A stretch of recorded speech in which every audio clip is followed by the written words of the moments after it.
Hello everyone, welcome back to my channel. প্রথমেই দেখো তোমাদের সঙ্গে একটা মিষ্টি একটা ব্রাইডের কলকা শেয়ার করলাম। তো এই কলকাটাই কিভাবে করব সেটাই তোমাদের সঙ্গে শেয়ার করছি। এবার হ্যাঁ, তোমরা অনেকবার আমায় রিকোয়েস্ট করেছো যে আমি রিয়েল ব্রাইডের উপরে করে দেখাই বা কোনো মডেলের উপরে করে দেখাই, কিন্তু আমি জানি না তোমরা বিশ্বাস করবে কি না, বাট স্পেশালি রিয়েল ব্রাইডের সময় এতটাই তাড়া থাকে মেকআপ আর্টিস্ট বা আমার যে যে একটা কলকা ভিডিও শ্যুট করব সেই টাইমটুকু থাকে না, বা সেরকম কোনো পার্সন সেখানে অ্যাভেলেবেল থাকে না যে তাকে আমি বলবো যে আমি যে মুহূর্তে কলকাটা করছি তুমি একটুখানি আমার ফোনটা ধরো। তো যেদিন এইরকম সুযোগ সুবিধা হবে অবশ্যই তোমাদের সঙ্গে শেয়ার করব। অনেক দিন আগে একটা ভিডিও তোমাদের সঙ্গে শেয়ার করেছিলাম, কারণ তখন একটা দিদিভাইকে পেয়েছিলাম। তো নেক্সট টাইম যখন আবার সেরকম সুযোগ পাবো অবশ্যই তোমাদের সঙ্গে শেয়ার করব। এখন এই মুহূর্তে তোমাদেরকে এই খাতা কলম দিয়েই কাজ চালাতে হবে, সরি কলম না, মানে ব্ল্যাক পেপার অ্যান্ড তুলি দিয়ে। তো যাই হোক, সব কিছুই সেম, শুধু এখানে কারোর ফেসের বদলে একটা প্লেন পেপারে আমি কলকাটা করছি। একটু আগে তোমাদের যে ভিডিও ফুটেজটা দেখালাম এটা সেই কলকাটাই, জাস্ট আমি ওয়ান সাইড করে তোমাদেরকে দেখাচ্ছি, পুরো কমপ্লিট, মানে টিপের সাইড থেকে শুরু করে আইব্রো, গাল কলকা, পুরো টোটাল প্রপার একটা ব্রাইডাল কলকা। তো তোমাদের সঙ্গে শেয়ার করছি, তোমরা দেখো স্টেপ বাই স্টেপ আমি করেছি। তোমাদের যদি কোথাও বুঝতে অসুবিধা হয় অবশ্যই আমাকে কমেন্ট বক্সে জিজ্ঞাসা করতে পারো। কিছুই না, জাস্ট কমা আর পাতা, এখানে আমি ম্যাক্সিমাম পাতাগুলো 3টে রেখেছি, আর কমার উপরে যেখানে যেখানে আমার গ্যাপ মনে হয়েছে সেখানে সেখানে আমি পাতা অ্যাড করেছি।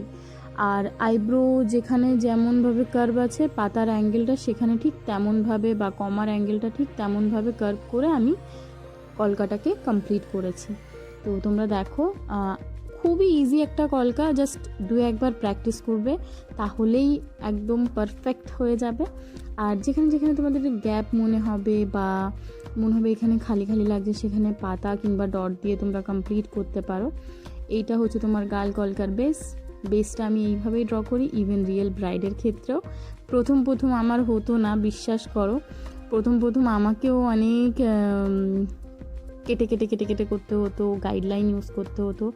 এখন যতটা ইজিলি আমি করে ফেলছি তখন ততটাও ইজিলি আমি করতে পারতাম না।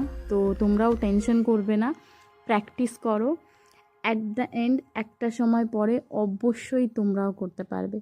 তো গাল কলকার ভিতরে আমি কিছুই করিনি, জাস্ট একটা ছোট্ট লটাস ড্র করেছি, সেটাতেই গাল কলকাটা ফিল হয়ে গেছে। আর আশেপাশে জাস্ট কমা, আম কলকা, পাতা, ডট, এইগুলো দিয়ে কভার আপ করেছি। আর আউটার লাইনটা, গালকলকার যে আউটার লাইনটা সেটা এই যে দেখো এখানে ফার্স্টে 2-3টে ডট দিলাম, তারপরে এখানেও ছোট ছোট ওই আই ড্রপ বা কমা, কিন্তু এক্স্যাক্টলি কমা না, ওই পাতাটা কিন্তু করেছি, কীভাবে বোঝাবো, পাতা করেছি কিন্তু পাতাটা ছোচালো টাইপের হয়, এটাকে পুরো রাউন্ড শেপ রেখেছি। এখানে 2-3টে পাতার শেপে করেছি, বাদ বাকি সব ওরকম। আশা করি তোমরা বুঝতে পেরেছো, আমার কথাবার্তা এরকমই।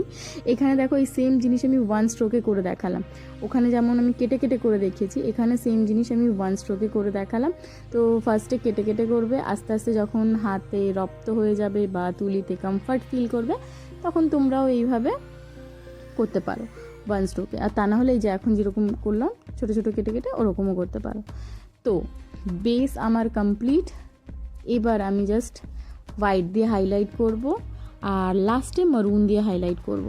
তো এখন হোয়াইট দিয়ে হাইলাইটের পালা। তার আগে আমার কোথাও কোথাও একটু ফাঁকা মনে হলো বলে আমি সেখানে লাইন, ডট, পাতা অ্যাড করছি। তো এইভাবে তোমরাও অ্যাড করতে পারো যেখানে তোমাদের একটু খামতি মনে হবে বা কিছু মনে হবে।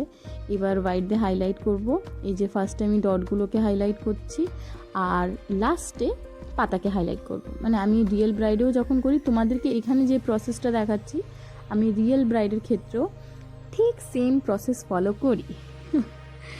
তো তোমরা দেখো, অবশ্যই আমাকে কমেন্ট বক্সে জানিও তোমরা এই কলকাটাকে কত দেবে আউট অফ 10, আর তোমাদের ভিডিওটা কেমন লাগলো, বুঝতে সুবিধা হলো কি না, আর please like share and subscribe my channel.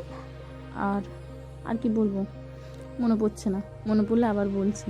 তো এখানে দেখো আমি হোয়াইট দিয়ে হাইলাইট করেছি, এবার হচ্ছে মারুন দিয়ে হাইলাইট করার পালা। এবার অনেকে দেখো এটা না মানে পার্সন টু পার্সন ভ্যারি করে পছন্দটা। আমার পার্সোনালি মারুন একদমই পছন্দ না, বাট ক্লায়েন্টের রিকোয়ারমেন্ট থাকে, তো সেক্ষেত্রে আমি মারুন দিই, কিন্তু খুবই কম, একদম হালকা। আবার দেখবে কিছু কিছু ক্লায়েন্ট আছে যারা মারুন খুব বেশি পছন্দ করে, বা কিছু কিছু কলকা আর্টিস্ট আছে তাদের মারুন খুব পছন্দ, তারা মারুনটা অনেকটা বেশি ইউজ করে হাইলাইটের ক্ষেত্রে। তো এটা না আমি কারুর পছন্দ অপছন্দ নিয়ে এখানে জাজ করতে বসিনি। তো তোমাদের যদি মনে হয় যে হ্যাঁ মারুনের কোয়ান্টিটিটা আর একটু বাড়ানো উচিত, বা আরও বেশি কলকাতে মারুন ইউজ করলে ভালো লাগবে, অবভিয়াসলি তোমরা করতে পারো, যদি তোমার ক্লায়েন্ট সেটাতে স্যাটিসফাই থাকে, তুমি সেটাতে স্যাটিসফাই থাকো। বাট আশা করি আমি তোমাদেরকে সমস্ত কিছু ঠিকভাবে বোঝাতে পেরেছি। তো thanks for watching the video.